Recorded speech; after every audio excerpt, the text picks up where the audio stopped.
Welcome to Fans of the Forge. I'm Chris. To my right, we have Teresa. Calling in via Skype, we have Sean.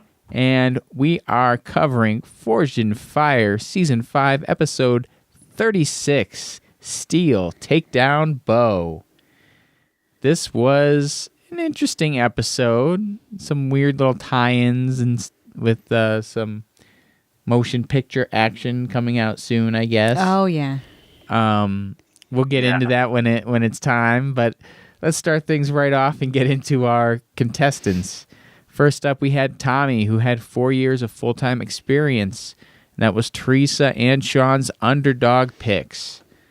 Next, we had Michael, the ringer, with 42 years of part-time experience, and he was an armorer and a bladesmith, and I picked him to win. Then we had Herbert, a.k.a. Sindri, which is what he goes by when he's forging.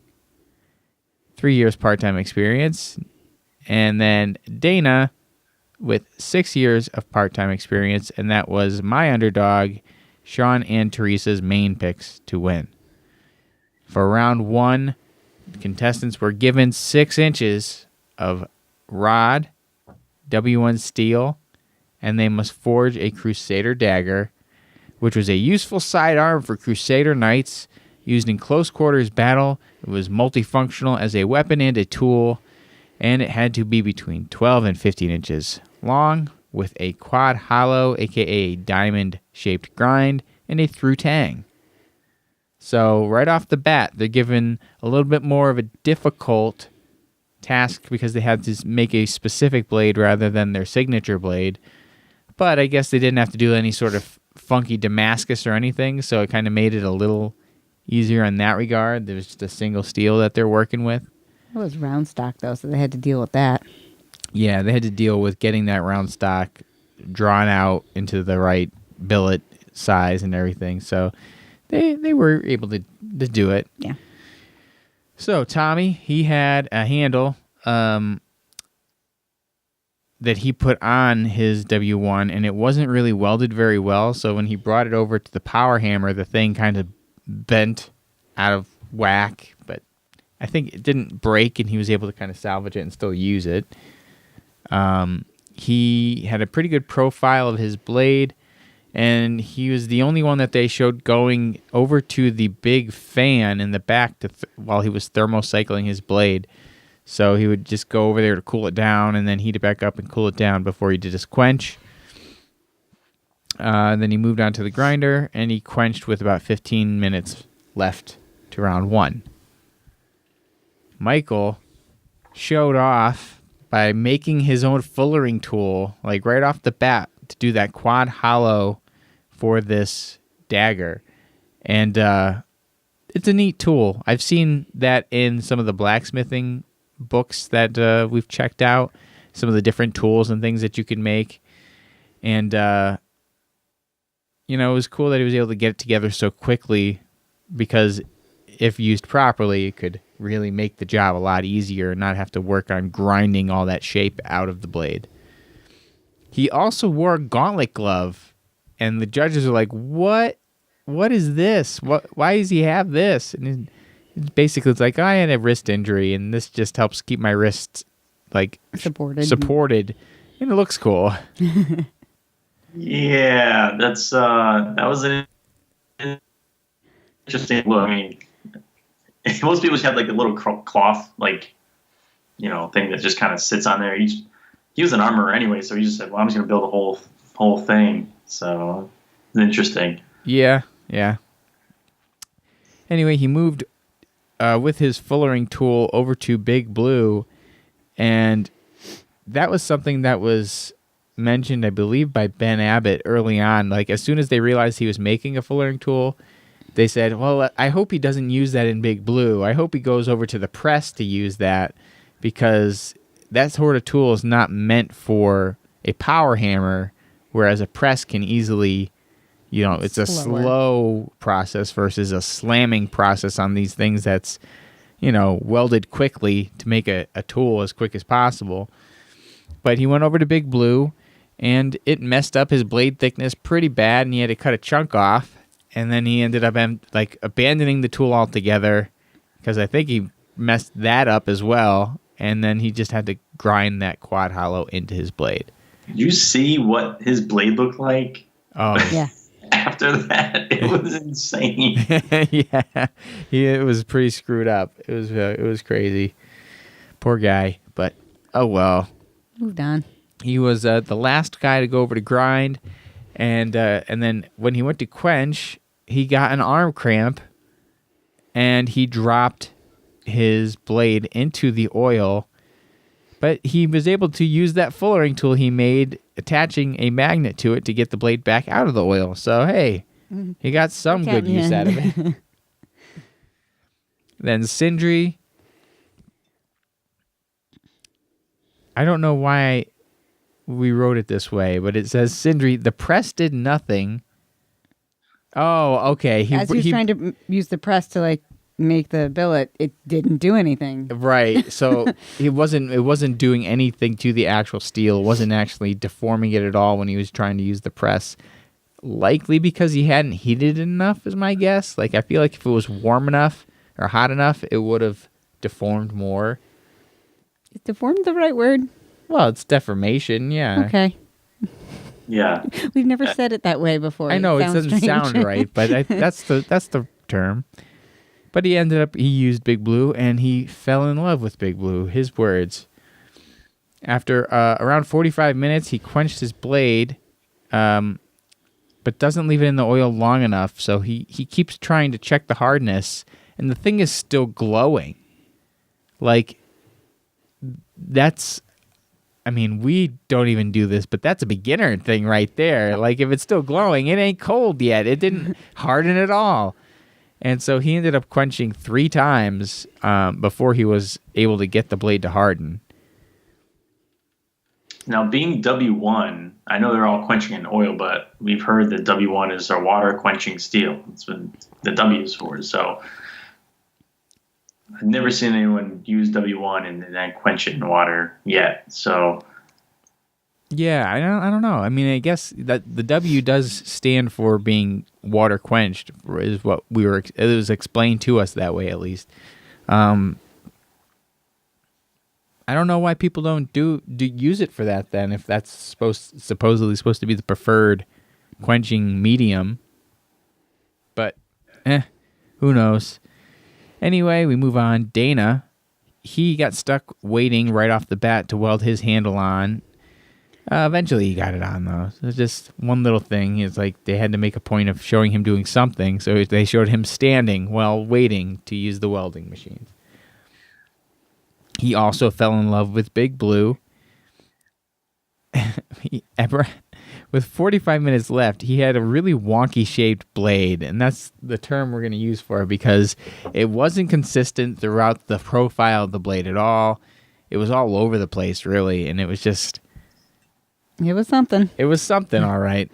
And he had some problems with his quench, and he had to go back into the forge and reheat it up. And it didn't go so great for Dana. Judging Tommy, David Baker said he had nice straight lines, but overall was really big. And Teresa made a note, and I agreed with it. And it's interesting because this same note ended up coming up for a different person's later on. She's like, it looks more like a gladius than a dagger. And she was right. Like, the profile of it had a Roman gladius shape. And that was just her opinion. And that ended up coming up with Dana. I believe Ben Abbott said that same thing. This is more of a gladius shape. So I think Tommy did the same thing. It was similar. You were right in your description. Then Michael. Ben says it was not the traditional shape. It had more of a taper on the end, and he had run out of time to finish the grinding on his blade. Then Sindri, Doug said it has a good shape, but he had cracks across the edge of the blade. That's never good. And then Dana, again, Ben mentioned it was a gladius shape, and his was really, really warped. It was just not looking good. But when it came down to it, Sindri gets the boot. The repeated quenching caused some really bad cracks through his blade to the point that he would not be able to salvage his work. And so we moved on to round 2. All right, round 2. The contestants must attach the handle, a crossguard, and a pommel. So, Tommy goes right to the grinder. He cuts too much steel from his guard, and then it's just kind of sloppy when he puts it over the tang. So what do you do to fix that? Well, you just weld it onto the blade. So, of course, they all freak out. All the judges freak out. My thought would have been, why don't you just weld a little bit on the inside of the hole and then file that down and then make it fit tighter? Why, don't weld the guard to the blade. Just put some weld in the... Oh, yeah. Almost like the putty. you created. Right. So you're adding material back to it. Then you can then grind that out with a file. Yeah. Right. Anyway, and then he wrapped his tang with paracord, and Ben was like, well, I don't really like paracord. I don't know how good that's going to be. Whatever, dude. Like, if you don't like it, don't put it in for the materials for the guys to use if it's that big of a deal. Or you're just setting them up for failure by leaving it there. So either way, whatever. Michael is happy with his shape, so he starts to work on the crossguard. He drops his blade tip point down, and it broke a huge chunk off. Oh, yeah. Off of the end, the tip just breaks off. I don't know, it was like an inch. And he has a lot to finish in the last hour, but he forms it back somehow, and it actually came out all right. And then Dana goes to fix the warp with the torch, and the judges say, well, he's just taking the temper out of it, so then he's also going to have to reheat treat it and retemper it. I don't know if that ever happened. I'm going to say no. But, it's whatever. And then he grabbed camel bone and he cracked it twice while trying to put it on, and he calls himself an idiot for doing the same thing twice. And then he puts painter's tape around the tang, puts epoxy on the tape, and then wraps some leather on top of that, and that's his handle. Ooh. This is one of the worst handles ever seen on the show. Oh, yeah, easily. The worst one? Have we seen anything worse than that? I don't think so. We haven't seen all the episodes, though. I really don't. I don't know that anybody's ever topped that. There was one, very similar, actually. It was, I can't remember what. There was, she might have been she was probably, I think, one of the first female contestants that was on the show, and she was strapped for time at the end. And all she did was she just took one big piece of leather, just wrapped around, and I think just kind of tied it. And that's all she did. And then she got eliminated for that. Oh. So, not a good way to make a handle. So, anyway, moving on to the tests. We have the strength test, which is steel sheet stab. So, Ben takes a baton, hammers the pommel end of it, driving the tip into the steel plates. Tommy, the profile is good. The cord wrap is actually good, feels good, so he passes. Dana, Ben says, you and I both know that's not a And the tank bent because it had no support, and a piece of the tip broke off. Yep. And Michael, he had some edge roll near the tip, but otherwise well done. Then a sharpness test. Coin slice. He had to liberate the coins from the bag, so Doug's hacking at the bags. Tommy obliterated the bag. Edges are sharp. It will cut. Dana, it's not a real handle, but it will cut. And Michael, it kind of cuts, but also rips. It will cut. And Dana gets the boot for his lack of a real handle. Yep. Yeah, they couldn't let that pass. There was just no way. So then for round 3, it was the Steel Takedown Bow that they were building. So this is inspired by the new Robin Hood film, which I'm very excited about. I had no idea there was a new Robin Hood film. Jamie Foxx and Taron Egerton gave the background on the weapon. So the parameters... Oh, quick note. We like Taron Egerton because he was in the Kingsman movies, and those movies are badass. Jamie Foxx is cool too, but this Robin Hood movie, I don't know. It seems weird. Well, all right. I don't know a lot about Robin Hood. Did he have some guy like teach him how to be? Oh, I have no idea. As far as I know, he was just kind of an entity unto himself, and he had his like band of merry men. Right. Well, I don't know the story well enough to know his background, though. If Jamie Foxx is so badass, why is he like teaching Robin Hood to do the same stuff? Why doesn't he just be Robin Hood basically? Is he just trying to pass on legacy? Go watch the movie, Sean. He seems to be pretty kick ass, and I don't know why he's going through this trouble. He's like a mentor. He's not gonna live forever. It didn't seem like a mentor relationship, though. It seemed like they were not fans of each other. He was like, shoot me. He was like, just shoot me. That was his whole thing. He knew he wouldn't be able to, but he was telling him, kill it's me. Still like a teaching method, but it wasn't like, he was like, all right, enough of this. Yeah, just shoot me. You bum. Yeah. Anyway. I'm not going to watch this movie. I'm going to watch this movie, and I'll tell you all about it. Tell me all about it. The parameters for the bow needs to be an all-steel construction, 44 to 46 inches long. Due to the clandestine nature of Robin Hood's operation, it needs to be broken down into separate pieces, in this case, 2 separate pieces, and then reassembled for use. Must have 3 arrows that have a bodkin tip that are 1 1/4 inch long, and must have a knuckle duster. So at their home forges, Michael, on day 1, configures his new propane forge to be able to forge long pieces. And his forge was really just a bunch of fire bricks that were stacked up.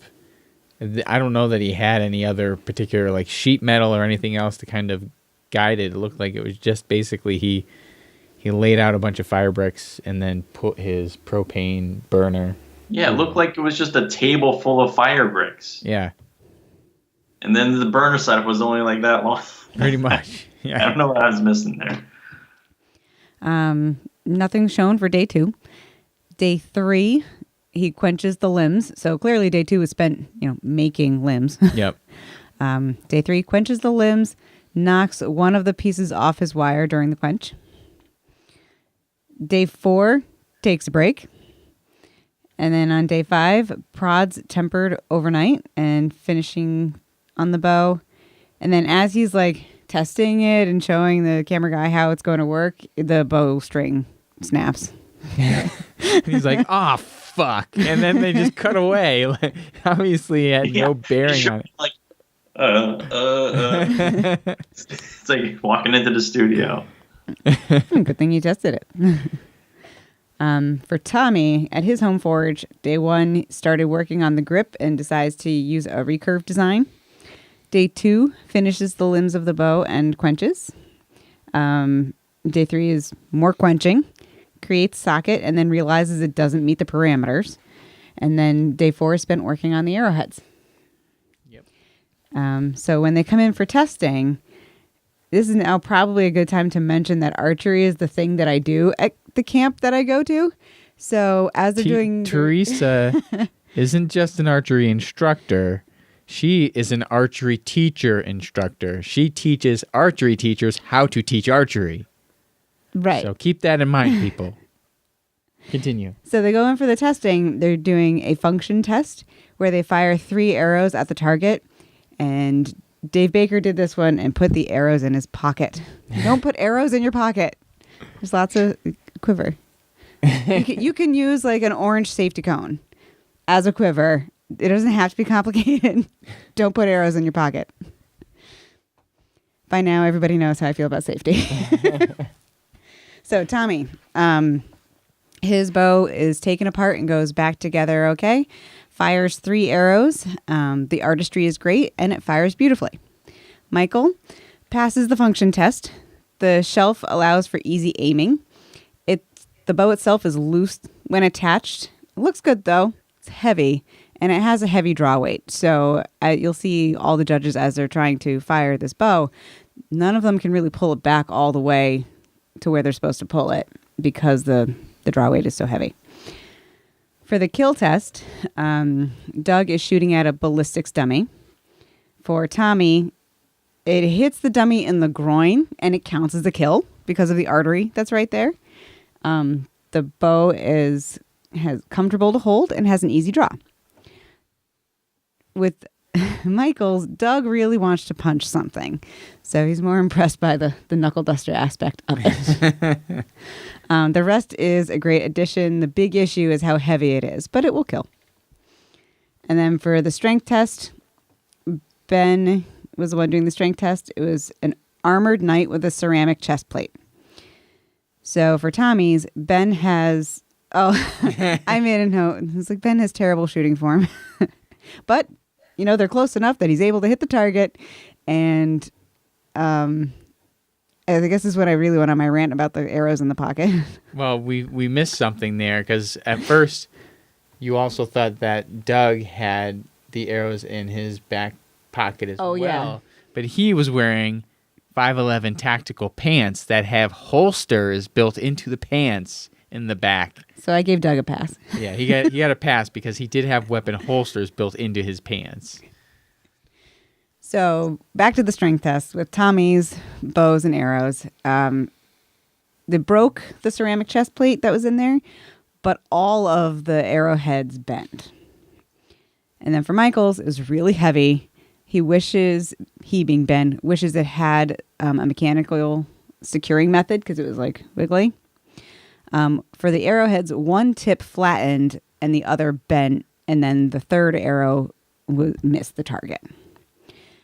And so Tommy wins. Yay. Yay for Tommy. Congratulations, Tommy.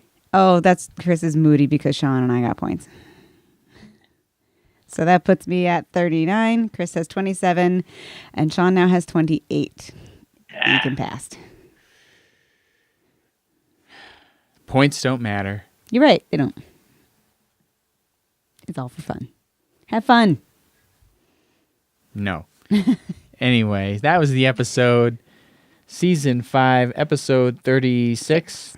The Steel Takedown Bow. It was a fun one. I like the idea of a bow that you had to take apart and then be able to put back together and use. There's some cool stuff. You guys see that really cool preview for the Robin Hood movie. Yeah, there you go. You're saying it's really cool, but that you also don't want to see it. It's terrible. It's awful. And this was the first one in a while that we did not hear about the Dominations mobile game. Maybe it's not in Dominations. Well, it's in this movie instead. Yeah. But anyway, the game probably doesn't have the ability to fire arrows, I guess. I'm pretty sure it did. I'm pretty sure I was able to build the bow and arrow when I tried it for that day. Anyway, that was the episode. There's at least another 1 or 2 episodes left.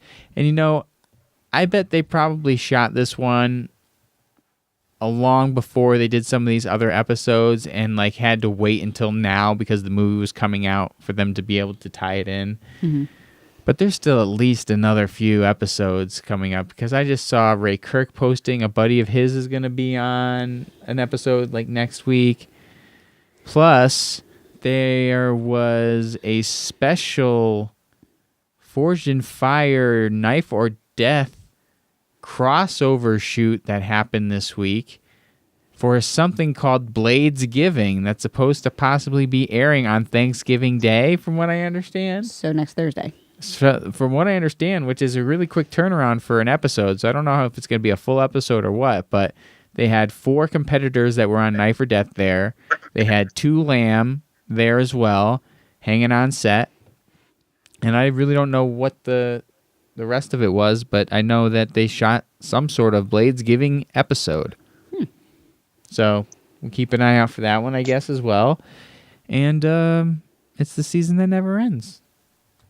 It's the season that never ends. On and on, my friend. I'm not going to go the whole thing. Yeah, we don't have to. So thanks, everybody, for watching this episode or listening if you're listening to the podcast. If you are listening to the podcast, please rate and review us on iTunes or your podcast player of choice because it helps get us higher in the rankings. Not that we are anywhere in the rankings at all, but you never know. And go to our YouTube page, like and subscribe. The to the page there or follow us on Instagram. We are around 760 on Instagram right now, which, Cool. if you think about it, we were in Pigeon Forge, a little over a month ago, Sean? Maybe going on 6 weeks. We've gained 50% of our followers since then. Like, we went from 500 to 750 in a little over 6 weeks, which compared to the amount of time we were doing this show prior to going to Pigeon Forge to the amount of time it took us to get those 500, like, we gained a lot of followers in the last 6 weeks. So thanks everybody that follows us on there and likes our pictures and all that good stuff. It's fun to get that little bit of internet love sometimes. And yeah, okay, that's the episode. We'll catch you next week. Bye.